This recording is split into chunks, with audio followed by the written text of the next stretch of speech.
തീർച്ചയായും ഈ ഘട്ടത്തിൽ അവിടെ വീണ്ടും തടസ്സങ്ങൾ സൃഷ്ടിച്ച് ബജരംഗ് ദൾ പ്രവർത്തകരെത്തുന്നു, മാധ്യമങ്ങളെ അടക്കം തടസ്സപ്പെടുത്തുന്നു.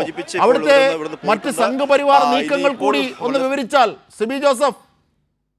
ഇവിടെ എല്ലാവരും പ്രതികരിച്ചത് ഏതായാലും കന്യാസ്ത്രീമാരുടെ ജയിൽ മോചനം സാധ്യമായിരിക്കുന്നു. അവർ ജയിലിൽ നിന്നും ഇപ്പോൾ പുറത്തേക്ക് പോയിരിക്കുകയാണ്.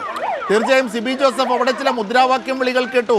ഒപ്പം ബജ്രംഗ് ദൾ പ്രവർത്തകർ മാധ്യമ പ്രവർത്തകരെ തടയുന്ന സാഹചര്യം അവിടെ ഉണ്ടായി. ഇങ്ങനെയൊക്കെയുള്ള ഒരു ഘട്ടമുണ്ട്.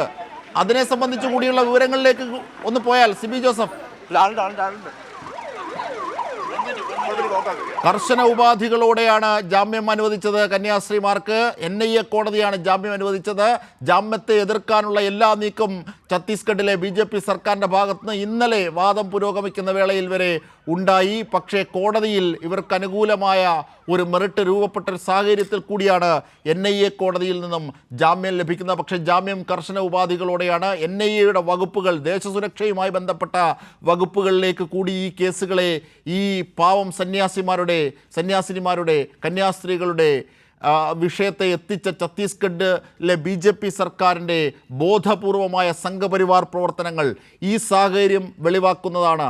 അങ്ങനെ നിയമപരമായി കൂടി അവർക്ക് ലഭിക്കേണ്ട സാധ്യതകളെ തടസ്സപ്പെടുത്താനുള്ള അവസാന ശ്രമവും BJPയുടേത് പരാജയപ്പെട്ടു. അതാണ് NIA കോടതിയിൽ നിന്നും ജാമ്യം ലഭിക്കുന്നതിലേക്ക് എത്തിയത്. പക്ഷേ രാജീവ് ചന്ദ്രശേഖർ എന്ന കേരളത്തിലെ സംസ്ഥാന BJP അധ്യക്ഷൻ അവിടെ ചില ഗിമ്മിക്കുകളൊക്കെ രാഷ്ട്രീയമായി കാണിക്കുന്ന കാഴ്ച കൂടി കണ്ടു. അതുകൂടി ഒരു രാഷ്ട്രീയ കേരളം വലിയ വിമർശനമായി ഈ ഘട്ടത്തിൽ ഉയർത്തുന്നു എന്നതാണ് സോഷ്യൽ മീഡിയ അടക്കം പ്രതിനിധീകരിക്കുമ്പോൾ നമുക്ക് മനസ്സിലാകുന്നത്. കാരണം ഏറ്റവും പ്രധാനപ്പെട്ട ഒരു വസ്തുത, ഇവരെ ജയിലിലടച്ച ഈ പാവം സന്യാസിമാരെ, ഈ പാവം കന്യാസ്ത്രീകളെ ജയിലിലടച്ച് കള്ളക്കേസുകൾ കുടുക്കി 9 ദിവസം കൊടും ക്രിമിനലുകൾക്കൊപ്പം കാരാഗൃഹത്തിൽ കഴിയേണ്ടി വന്ന ഈ കന്യാസ്ത്രീകളെ ഈ സാഹചര്യത്തിലേക്ക് തള്ളിവിട്ട BJPയുടെ ഛത്തീസ്ഗഡ് BJP സർക്കാർ, ആ സർക്കാരിൻ്റെ നിലപാട് ബജ്രംഗ് ദൾ പോലെയുള്ള ഫ്രിഞ്ച് ഗ്രൂപ്പുകളുടെ വാദങ്ങളെ അതുപടിയെടുത്ത് സ്വീകരിച്ച പോലീസ്, ഛത്തീസ്ഗഡിലെ BJP സർക്കാരിൻ്റെ പോലീസ്, ആ പോലീസൊക്കെ കാട്ടിയ ക്രൂരത, അതിൻ്റെ ഫലമായിട്ടാണ് ഈ പാവം അശരണരെ സഹായിക്കുന്ന ശുശ്രൂഷകളിലൂടെ സേവന പ്രവർത്തനങ്ങൾ നടത്തുന്ന കന്യാസ്ത്രീമാർക്ക് 9 ദിനങ്ങൾ കാരാഗൃഹത്തിൽ കഴിയേണ്ടി വന്നത്. അതും കൊടും ക്രിമിനലുകളെ പാർപ്പിച്ചിരിക്കുന്ന ദുർഗ് ജയിലിൽ കഴിയേണ്ടി വന്നത്. കുറ്റക്കാരാണെന്ന് കോടതി വിധിച്ച ക്രിമിനലുകളോടൊപ്പം അവർക്ക് കഴിയേണ്ടി വരുന്നു.